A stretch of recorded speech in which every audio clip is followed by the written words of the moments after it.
All right, Coach Rush here, head men's basketball coach at Andrews University. Coming to you today to talk to you about how to get into the college coaching ranks if that is a goal of yours. So, last week we talked about the recruiting process, shared a little bit about what I'm looking for, shared a little bit about experiences that I have with small town guys, being a small town basketball player myself. Got a lot of interesting feedback from that video, and I appreciate all of that. This week, if you guys have feedback, I'd appreciate it if you leave it down in the comment section below. Also, click like and subscribe before we get started. So, one of the feedback questions that I got from the first video that I did last week was, "Hey, Coach Rush, man, it's always been a dream of mine. I want to get into the college coaching ranks, and I don't really know where to get started at." And the first thing that I would say to that is there's going to be different strokes for different folks, to put it plainly. So, what that means is there's different ways to get to the same destination. Me, myself, I had to work myself up the ranks.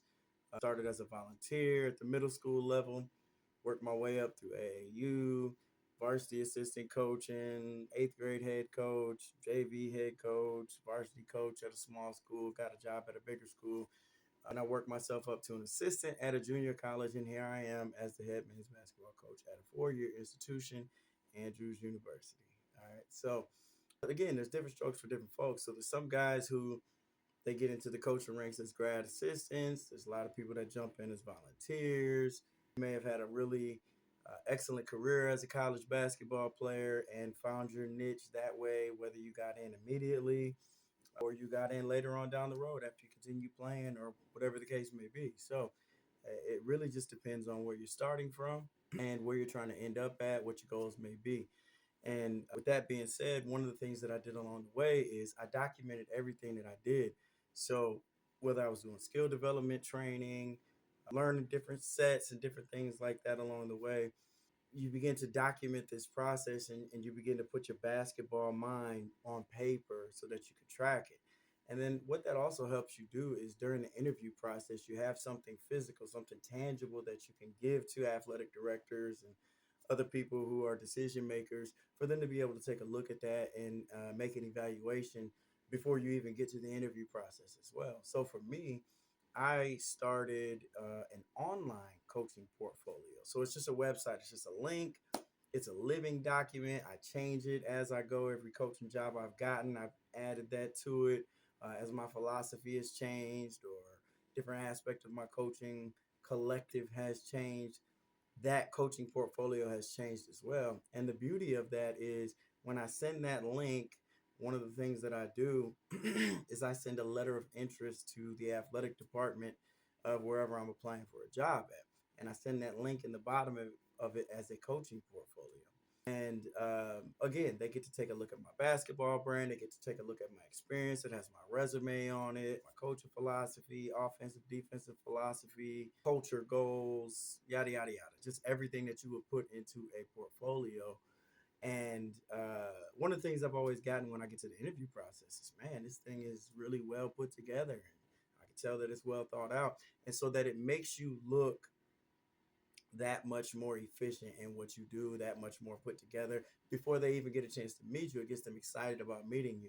I've never sent that ahead of myself where I did not get a compliment once I arrived for the interview process. So having that portfolio is going to be an important piece. And if you have questions about that portfolio, go ahead and comment portfolio in the comment section. We can start a conversation and I can help you kind of put that thing together if you want to, if that's something that you'd like to do. So the other thing that I like to say is networking is king. All right. So, number three, networking is king. So, everything is about relationships in life. You can't get around it, and you can call that politics or whatever it is that you want to call it, nepotism, all kind of things. They got names for it. At the end of the day, it's relationship building. That's all that it is. And so, one of the things that a friend of mine asked me when I told him about networking, he's like, "Well, where do I even begin to start?" And I was like, "Man, you just start with your immediate circle. Like every time you go to a game, get phone numbers, exchange phone numbers. You know what I'm saying? Meet coaches, introduce yourself, and then not only introduce yourself and exchange phone numbers, but actually follow up. So as coaches, one of the things that's important to us is we love mentoring, right? So better way to mentor than somebody else who wants to follow in the coaching ranks? And you're gonna have some people who That's not an interest of theirs. But I would generally say that 90 to 95% of coaches, we get into coaching because we love to give back. And so I don't see a problem why other coaches wouldn't want to give back. So find coaches also who share a style of play that you like, or you see something that you like, and just latch on to them. And I say that loosely, but exchange phone numbers with them, and then actually follow up with them and get in contact with them, have conversations, right? The other thing that I say is when you go to these coaching clinics, a lot of times you're not going to learn, especially if you're a high school coach or a middle school coach, you're not going to learn things that you can take back from college level, division 1 level coaches and NBA coaches, those type concepts that you're going to be able to implement at the lower levels of basketball, like middle school, freshman, sometimes even varsity basketball, depending on where you're at, right? Like there's levels of basketball to it for a reason. So the real reason that you go to these coaching clinics, obviously you do want to take what you can take and implement it back when you find it. But the real reason you go to these coaching clinics is they're actually networking events, man. So the whole time I go to um, to these coaching clinics, man, I'm just swapping phone numbers. I'm talking to people as I'm walking up and down the alleyways. I mean, coaches, man, we love to talk. We love to share information about our programs and things like that. So when you go, just be inquisitive, talk to people, ask questions, exchange phone numbers. And again, when you go back, follow up with these people because you never know who knows who. You never know who knows what. You never know what opportunities fall into whose lap, right? Like how many times has somebody said to you, just for an example, like, hey, do you know anybody that wants a dog kennel, right? And like you may not off the top of your head know, but then a day or two later, you come across somebody and they start talking about a dog and they just got a puppy and they need a kennel. Hey, I know a guy that I met a couple days ago, or a friend of mine that I talked to a couple days ago. He has a dog kennel, right? Same things happens in coaching.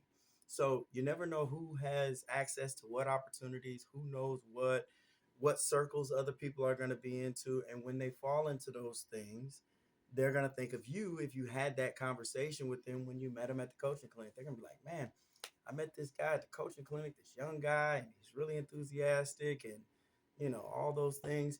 And man, I can't think of who he is or what his name is because as coaches, we do network. We got a lot of phone numbers in our phone book. But if you stay in contact with people and you actually follow up with people, you're going to be at the top of mind when those opportunities come across. So for me, for example, when that JUCO opportunity came to me, I got an email from the coach, and he was like, "Hey, we're rebooting the athletic program at Southwestern Michigan College, and I'm trying to just network and get in contact with coaches. Excuse me, I'm trying to network and get in contact with coaches and find players." So I emailed him back immediately. When I met with him, he told me that he had emailed over 40 some odd coaches, and I was the first and only person to respond to it. So the rest is history. Like we kept in contact for over a year. Then when at the end of the year, when the opportunity came up and the season was ready to reboot, I, just had a conversation. It was like, hey man, did you ever find an assistant coach? And he said, well, no, not really. And I was like, well, I'm interested in moving up the ranks. And he was like, oh, really? Okay, well, go ahead and apply for the position. It's posted. We'll go through the interview process and boom, there it is, right? So networking, right? If I don't answer that email, if I think I'm too good, or if I think that maybe I don't have the right players that'll fit his system, we never build that relationship, right? And so you can't be afraid to put yourself out there. That's one of the biggest things. Networking is going to be king. I would also say social media for networking. So like Facebook, it has that who you may know section, right? So there's an algorithm to everything online, right? So anytime there's a basketball coach that pops up in your people you may know section, I click add as a friend. I don't know these people, right? But I add them as a friend. I've actually recruited a couple of players from relationships built like that because of that situation. So that doubles over. Maybe when you do get a college coaching job, helps you with recruiting, and it's high school coaches, men's coaches, women's coaches, boys high school, girls high school, middle school coaches. Like anytime I see international coaches, anytime I see somebody that's on the sidelines, I just click add as a friend, right? And the same thing on Instagram, right? So then it starts suggesting things like that and people like that, right? So I just continue to do that relationship building process. The other thing is Facebook groups is a big place, right? A lot of coaches are meeting there. And I would say when you go into these Facebook groups, to not just be a fly on the wall, but actually interact with people. If you have advice for other coaches, right? Like that ask questions in those groups, add value, right? And then people start to see you as someone who adds value. And then the other thing is be curious, right? You got a question, maybe you asked your varsity coach. So what? Throw it in the group anyway, because someone else who may have an answer to that question may also be a bridge to where you're trying to get to as well. So where to start with the Facebook groups? Just go into the search on your Facebook taskbar, whatever, type in basketball coaches, whatever, and then click the tab that says groups. Then just join every basketball coaching group that you come across. And like I said, add value and be curious, right? And be open to building relationships. That's going to be a huge thing, and it's going to be key for you as well. And then the other thing I would say is, like I told you in my journey when I first got started coaching, volunteering is going to be big, right? So a lot of times if you're doing AAU or travel ball or something like that, you're not going to get paid for it. Maybe you get a little bit depending on what program you're in or how you structure your program if you start your own program, right? But you can also volunteer, whether it's I volunteered as a middle school, eighth grade basketball coach. And here we are years later. I'm a head men's basketball coach at a university, right? The other thing is you could volunteer with someone that you know that maybe the school doesn't have a large budget. Just say, hey, you know what? I know you don't have it in the budget to pay for another assistant coach, but I can come on as a part-time volunteer assistant coach. And then you guys can figure out what that looks like, what your role looks like in the system. But I can tell you right now, volunteers is how the world runs, right? So volunteering is like getting an internship. And the only thing that matters is if you get that experience to be able to put on your resume, to be able to put in your portfolio, so that when you actually go to apply for jobs, you have the experience necessary to get those jobs, right? So don't be afraid to volunteer. I know it's not, I mean, everybody thinks you're going to get paid all these crazy amounts of money, but if you're a high school coach, trust me, you're not getting paid that much anyway. So, like, we do this because we love it. We don't do it because it makes us rich at the end of the day, unless you're at Duke, North Carolina, or Syracuse or something like that. So, I would say don't be afraid to volunteer. And then the last thing I'll leave you with, point number 5, is going to be outwork everyone. So when you get that opportunity, outwork everyone. Now, I didn't say outshine everyone, right? But don't let anybody outwork you. If it's ultimately your goal to get to that collegiate aspect, then you're going to have to understand the game in a way that the average high school, middle school, JV coach doesn't understand the game, right? And you're going to have to add value, and you're going to have to come early, and you're going to have to stay late, and you're going to have to watch film, and you're going to have to do strength and conditioning sessions, and you're going to have to do film sessions, and just everything that comes along with it, and skill sessions, and whatever else, the late night, hey coach, I got a question, I'm going through some this, that, and the third, right? Like, you're going to have to wear every hat that there is to wear. So don't be afraid to outwork everyone, right? And it's not a competition. It's just like, hey, this is where I'm trying to go. So I'm going to leave no stone unturned in this journey to get where it is that I'm trying to go to, right? So again, I'll leave you with this, with the top 10 countdown. Number 1, there's different strokes for different folks. There's different ways to get to the final destination. If you're like the guy that asked me this question, you're probably starting from the ground up. And I would say start with the volunteer role if that is where you're starting, or if you're a JV coach, paid coach, whatever the situation is.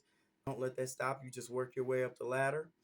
The second thing that I would tell you is going to be create a portfolio, right? So document everything that you do. You can either do it on paper and you can hand it to people. You can email it to people if you leave it on a Google Docs folder or something like that. But for me, what I did is I made a website, Google website, for free. I've had this thing for like 15 years and never paid a dime for it, right? So there's no excuses. Number 3, networking is king. Relationship building is everything in life, especially in this game, okay? Number 4, don't be afraid to volunteer. That's your internship. Volunteering is going to give you the experience that you need to get to the level that you want to get to. And number 4, outwork everyone. All right. So cool. Coach Rush, Andrews University. If you found value in this video, go ahead and hit the like button, hit the subscribe button. If you have feedback, go ahead and leave it in the comment section. If you have questions, if there's any particular content that you would like to see, leave it all in the comment section below. If you think someone else can benefit from this video, hit the share button and go ahead and send it out. But again, Coach Russ, Andrews University, I appreciate your time, man. You guys have a good one.